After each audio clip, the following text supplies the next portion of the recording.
continue chapter number 1.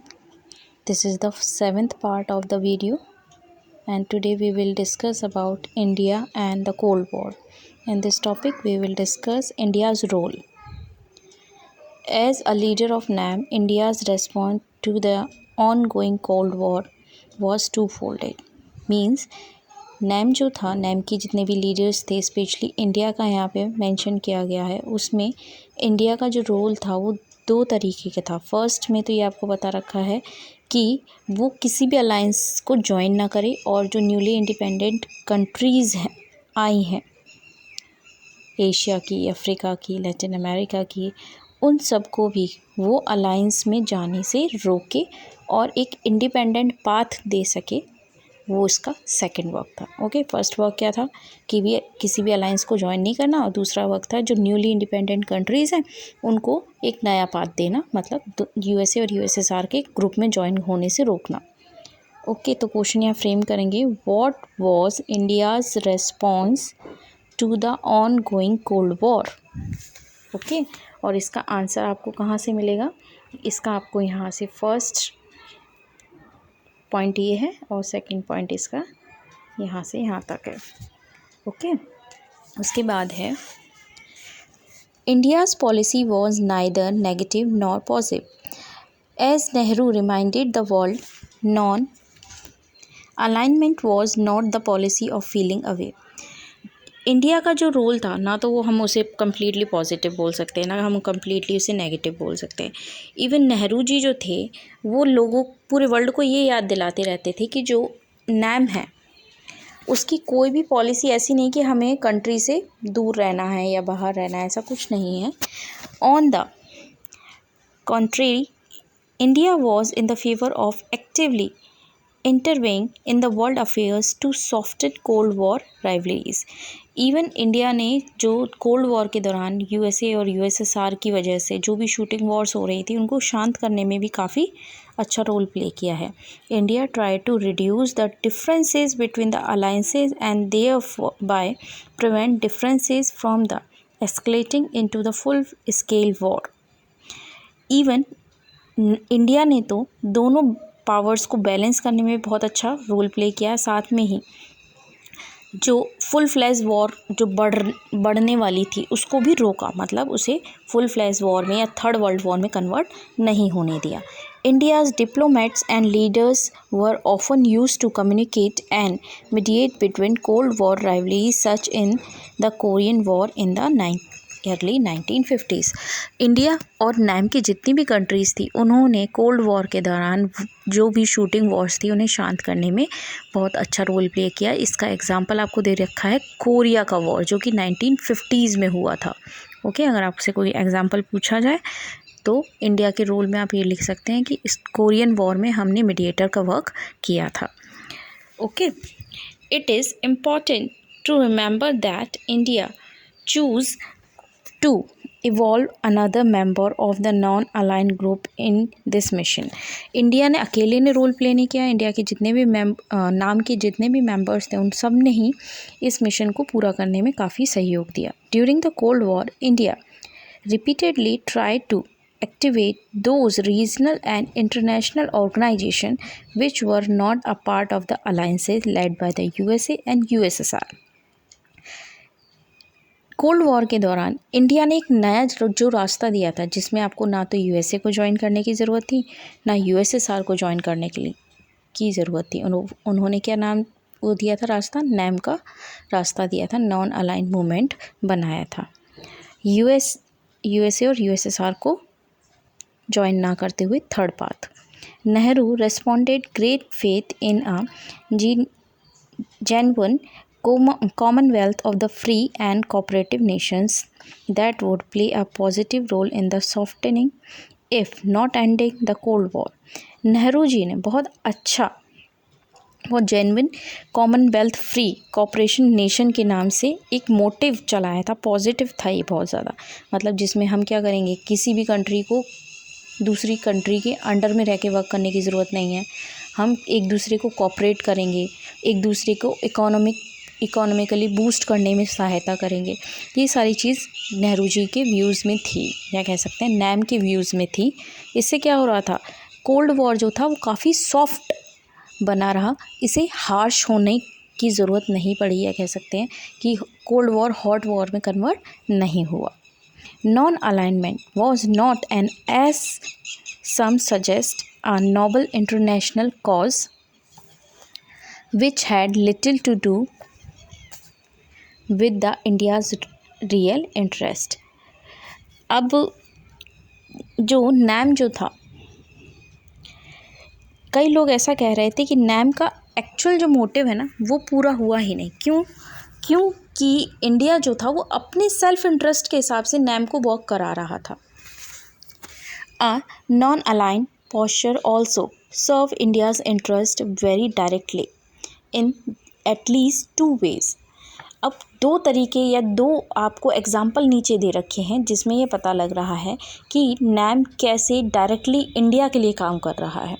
Okay, तो question यहाँ आप फ्रेम करेंगे, how non aligned posture also serve India's interest very directly.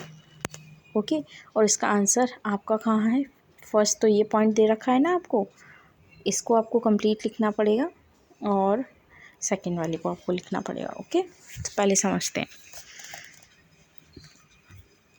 First, the non alignment allows India to take international decisions. जो NAM था वो India को allow कर रहा था कि वो इंटरनेशनल लेवल पे क्या कर सके, डिसीजंस ले सके। And stances that served its interest rather than the interest of the superpowers and their alliances। और डायरेक्टली वो क्या कर रहे थे, इस दोनों सुपर पावर्स को चैलेंज कर रहे थे कहीं ना कहीं, क्योंकि वो ना तो यूएसए के अकॉर्डिंग चल रहे थे ना यूएसएसआर के अकॉर्डिंग चल रहे थे। तो इंडिया अपने अकॉर्डिंग एक तीसरा रास्ता फ्रेम कर रहा था जहाँ वो खुद को एज अ लीडर क्या कर रहा है, शोकेस कर रहा है। सेकंड है, India was often able to balance one super power against the other. दूसरी तरीके से कहीं ना कहीं इंडिया बहुत सेफली खेल रहा था क्योंकि वो दोनों सुपर पावर्स को बैलेंस करने की कोशिश कर रहा था। इफ़ इंडिया फेल्ट इग्नोरेंट और unduly pressurise by one super power it could tilt towards the other. अगर इंडिया को लगता है कि कोई भी सुपर पावर जैसे यूएसए उसको इग्नोर कर रहा है या बहुत ज़्यादा ज़बरदस्ती कोई अपना वर्क करवाने की कोशिश कर रहा है, तो दूसरी सुपर पावर्स की तरफ जा सकता था। Neither alliances system could take India for granted और बुली इट। इसलिए इंडिया क्या कर सकती थी, ना तो इंडिया को क्या करना ज़रूरत है, ना तो किसी के आगे झुकने की ज़रूरत है और ना ही कोई उसे बुली कर सकता है। ओके, ये दोनों इसके आंसर हैं। नेक्स्ट क्वेश्चन फ्रेम करेंगे अब आप, why India's policy of NAM criticise on a number of counts.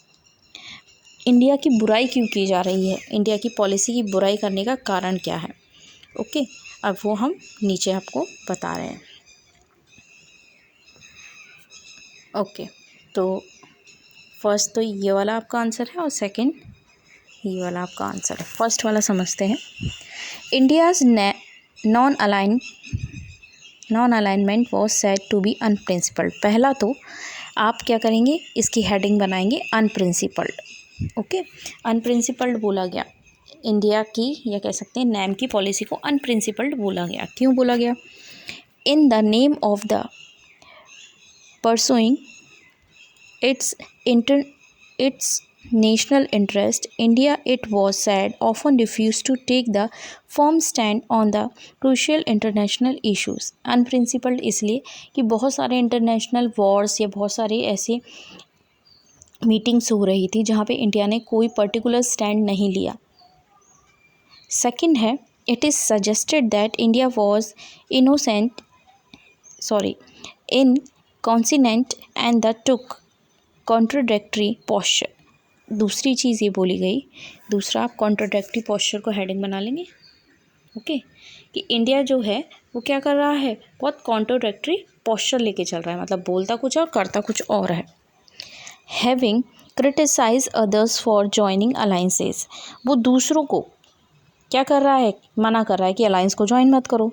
But India खुद क्या कर रहा है, इंडिया ने खुद ने यूएसएसआर के साथ 20 ईयर्स की ट्रीटी साइन की 1971 से लेकर 1991 तक। This was regarded particularly by the outsider observer as the virtually joining the Soviet Union alliance। तो बाहर के जितने भी लोग थे या जितने भी क्रिटिक्स थे, उन्होंने कहा कि आपने तो यूएसएसआर को डायरेक्टली या इनडायरेक्टली ज्वाइन कर ही लिया है। Indian governments view was that India needed diplomatic and possibly military support during the Bangladesh crisis. लेकिन इंडिया ने इसको पूरी तरीके से नकारते हुए बोला कि 1991 में इंडिया को चाहिए था सपोर्ट, क्योंकि 1971 में इंडिया और पाकिस्तान का वॉर हुआ था बांग्लादेश को इंडिपेंडेंस दिलाने के लिए। इसलिए इंडिया ने यूएसएसआर के साथ 20 ईयर की ट्रीटी साइन की थी। That in any case the treaty did not stop India from having good relation with the other countries including USA। और इसका मतलब ये नहीं है कि वो किसी और कंट्री के साथ अच्छे रिलेशन नहीं बना सकता, जैसे कि USA। ठीक है, यहाँ आपका आंसर फिनिश हो रहा है। नेक्स्ट आपको दे रखा है, यहाँ आपका चैप्टर ऑलमोस्ट फिनिश है। अब आपको बस कंक्लूजन बताया गया है कि नैम जो था उसकी जो स्ट्रेटेजी थी वो कोल्ड वॉर में, उसके बारे में हम और ज़्यादा चैप्टर नंबर 2 में डिस्कस करेंगे, जब 1991 में यूएसएसआर का डिसइंटीग्रेशन होगा। मतलब यूएसएसआर पूरी तरीके से बिखर जाएगा और यही टाइम कोल्ड वॉर का एंड भी माना जाएगा। ओके, अब यहाँ क्वेश्चन वैसे हम फ्रेम कर सकते हैं, पर हम we will frame questions in chapter 2, क्योंकि यहीं से हम चैप्टर 2 की भी शुरुआत करेंगे। नाम जो था, नाम ने इंटरनेशनल मूवमेंट्स में काफ़ी अच्छा रोल प्ले किया और इंडिया की जो फॉरेन पॉलिसी थी वो भी काफ़ी अच्छी चलती रही।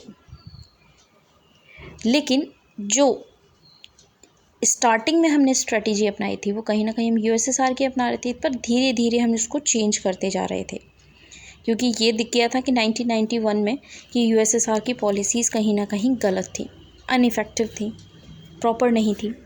However NAM content some core values and enduring ideas. हालांकि ऐसा नहीं है कि नैम का खुद का कोई आइडिया नहीं था, खुद के भी आइडियाज़ थे, खुद की भी काफ़ी अच्छी कंडीशंस थी। It was based on the recognition that colonized states share a historical affiliation and can become a powerful force if they become together। ये तो क्लियर हो गया था कि अगर नैम की कंट्रीज़ एक साथ रहती हैं, या ऑब्वियस सी बात है कोई भी ऑर्गेनाइजेशन है, अगर वो यूनिटी के साथ रहती हैं तो काफ़ी पावरफुल हैं, काफ़ी सक्सेसफुल हो सकती हैं। It mean that the poor and often very small countries of the world need not become followers of any big powers that they could pursue an independent foreign policy. तो ये है कि जो देश अभी अभी आज़ाद हुए हैं, पुअर हैं, उनको ज़रूरी नहीं है कि वो बड़ी सुपर पावर्स के अंडर में जाके वर्क करें। वो क्या कर सकती हैं, इंडिपेंडेंट फॉरेन पॉलिसी को अपना सकती हैं। It was also based on the resolve the democratize the international system by thinking about an alternative world order to redress existing inequalities. अब वो क्या करना चाहता था, इंडिया जो था या एक नैम जो था वो नए रूल्स रेगुलेशंस बनाना चाहता था, क्योंकि वर्ल्ड में इनइक्वालिटीज़ बहुत ज़्यादा फैली हुई थी।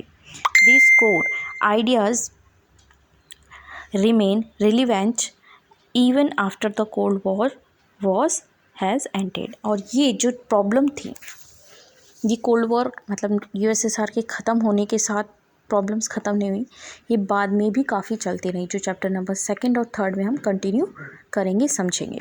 Okay, I hope you understand this chapter.